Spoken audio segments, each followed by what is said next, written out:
Good afternoon, friends. Myself, Dr. Kushal Bhattacharya. After a very long time, we should discuss. I have been delayed in posting some videos, so we'll start our discussion for the new topics in cone clutch. So, what is cone clutch? First, you have to understand what is cone clutch. What is the function of clutch? That has been you must know what is the function of a friction clutch. The function of a clutch is basically to engage and disengage a motion. Now, first question arises: why engagement and disengagement of gears are required, or any transmission why is this required? First, if you concentrate on automobile system, you see, if you want to shift your gears, from the lower gear to the higher gear, you cannot shift it when the vehicle is in running condition. It is very difficult for you to shift from one gear to another gear. So from the lower gear, when the torque required is higher, when you want to shift that to higher speed, when torque requirement is higher, the speed is lower. So now when you want to take the speed, once you start the engine, when you move, the engine is moved, you want to take the run the engine into to higher speed. You cannot do the same thing with the same pair of gears. For that reason, you require a higher gear. That is, you want to shift to second gear, third gear, fourth gear. That cannot be achieved while the shaft is running. That can only be achieved if the shafts are disengaged, or if the running system if the prime mover is disengaged, or if the driven shaft is disengaged from the driving shaft, then only you can engage the clutch smoothly. That is the main reason why engagement or disengagement of power system is required. That is the reason why clutch is the essential thing, is that to engage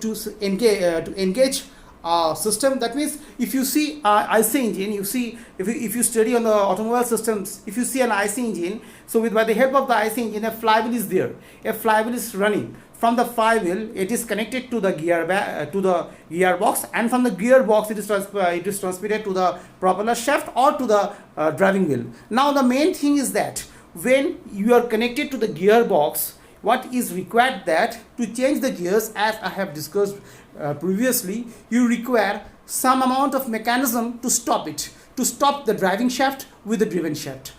A mechanism must be inculcated or incorporated, so that it is required to change it is required the transmission to be stopped from the driving shaft to the driven shaft.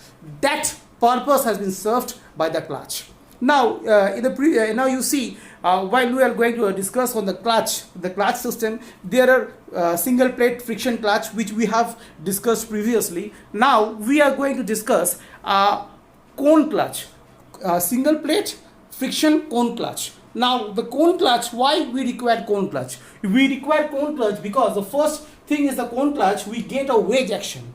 From this wedge action, we could achieve a wedge action. With the help of this conical surface, we could get the wedge action, and from this wedge action we could get more frictional force. We could able to get more frictional force. That is our motto for using cone clutch in comparison with a single plate clutch, a single plate friction clutch. Now the thing, or a plain clutch. Now the thing is that there are some advantages and disadvantages. The first advantage is that it is very simple in construction and it is very easy to disengage. This is the first advantage. It is very simple in construction, number one. Number two, it is very easy to disengage. But as everything has got an advantage and disadvantage, disadvantage is that a strict requirement of the two shafts, the driving shaft and the driven shaft, have to be coaxial. If they are not coaxial, then the cone clutch operation will not be done properly. You go to understand why this is happening. Now if you focus on this is the red colored portion. The red colored portion is called the driving shaft. And as the cone clutch, this is the outer cone and this is the inner cone. The outer cone is connected with the driving shaft and the inner cone is connected with the driven shaft. Now you see that the outer cone is keyed basically to the driving shaft, and the inner cone is splined with the help of a spline. It is keyed to the It is keyed to the driven shaft. Now the outer cone is keyed to the driving shaft. As outer cone is keyed to the driving shaft, as the shaft moves, the outer cone also moves. No problem is that.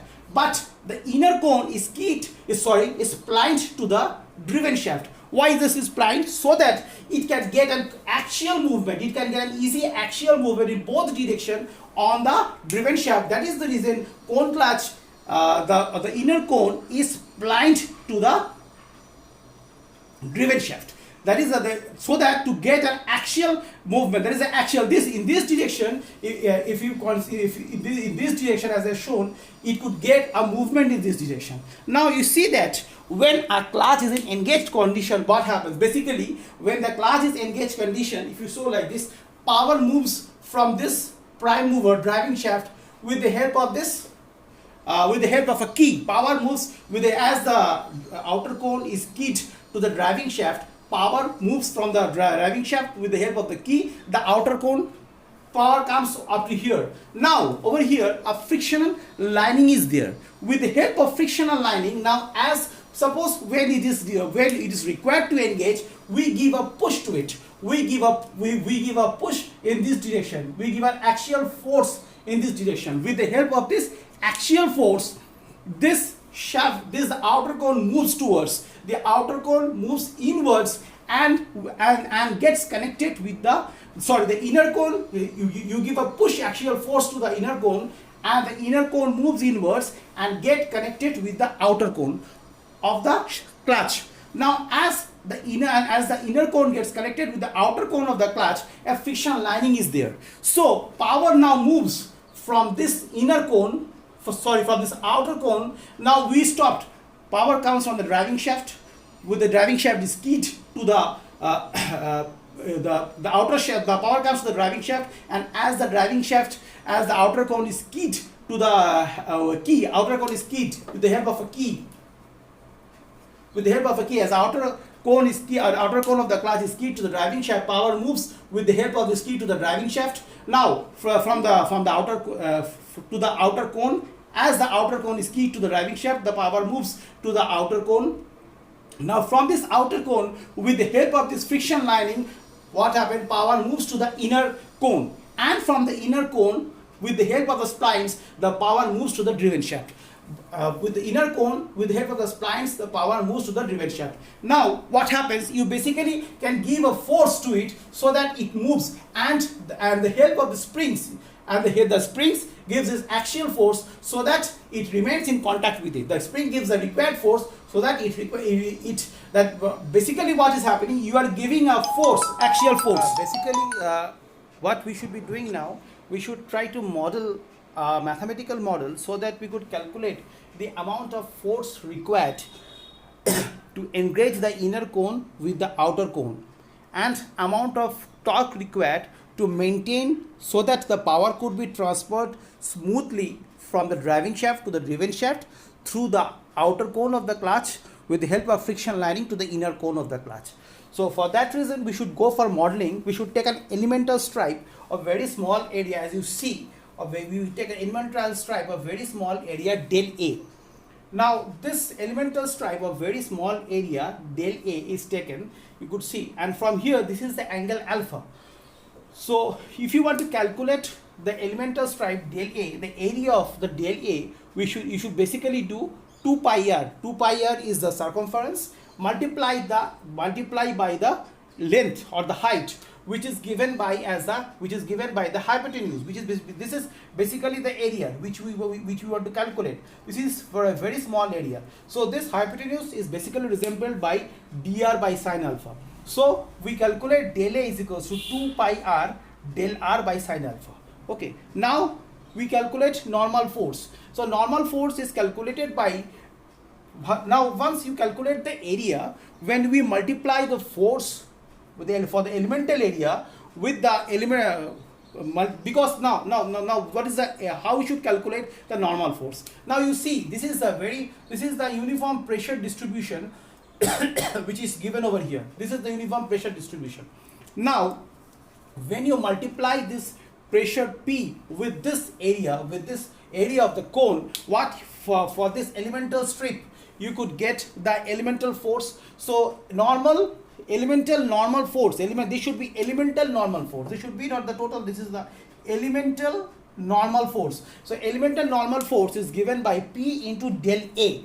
Now P into del A. Now this is the del A is 2 pi r del r by sin alpha. We just multiply this value of the normal P, normal pressure P. So we get this. Now if you want, this is the normal force. Now if you want to calculate the frictional force, what we should do, we should multiply, because you know frictional force is given by F is equals to mu r. So what if you multiply the frictional coefficient mu with this frictional force, with this actually normal force, we should get the value of the frictional force, which is given by 2 pi r mu into pr by dr by sin alpha. This is called the frictional force. Now we want to find out the frictional torque. Now we know that if we know the value of the force, and if you multiply the value of the radius r, we could get the value of the frictional torque, which is given as 2 pi mu into p r square dr by sin alpha. Okay, now the thing is that what is dr? Dr is basically this one. This is the r. This should be this is the value of the r, and this is the value of the dr. This is the value of r plus dr. This is the value of r plus dr. Okay, now you see P is the axial force. Now you calculate axial force is given by the frictional torque is given by twice pi mu p r dr by sin alpha. You multiply another r to it to get the frictional torque. Then the expression becomes 2 pi mu p r square dr by sin alpha. Now axial force P. Now axial force P is given by as axial force capital P. This is axial force capital P. So this, not the small p, the axial force capital P is given by P into del A by sin alpha. P into del A by sin alpha. We know the value of the del A. So we multiply this P into del A into sin alpha. This sin alpha and sin alpha cancels each other, and we will get the value of P. P is equal to 2 pi pi into dr. Now if you want to, this is for the elemental force. If the clutch is an elemental area, this is the value of the elemental force required. This is the value of the elemental force. This should be not the capital P, this should be the value of the elemental force, small p, or the elemental force. This should be the elemental force required. Now to calculate the total force P, we have to integrate for this from this portion to this portion, that is from d by 2, small d by 2 to capital D by 2. If we integrate this, we should get the value of the total force, axial force required for the inner cone of the clutch to move to the running outer cone of the clutch with the help of the friction. Against this compression spring and to remain. So against this compression spring and to remain in contact, the spring helps. Now what happens? This axial force is given by 2 pi p into small d by 2 by capital D by 2 into r into dr. Now for calculating the torque, we should do again the same thing, frictional torque. We should integrate for the small d by 2, the small this radius the inner limit, and the lower limit, and this is the capital limit. If we calculate this, we should get the value of this total amount of torque required. So we basically integrating it for d by 2 capital D by 2 to p r squared dr. Now these two expression can be solved by two ways, to mostly accepted way. The first way is called the uniform pressure theory. Another is called the uniform wear theory. Now we have to calculate this on the basis of uniform pressure theory or on the basis of uniform wear theory. Now why you should be using uniform pressure theory and why you should be calculating uniform wear theory, this should be discussed in my next lecture. Thank you.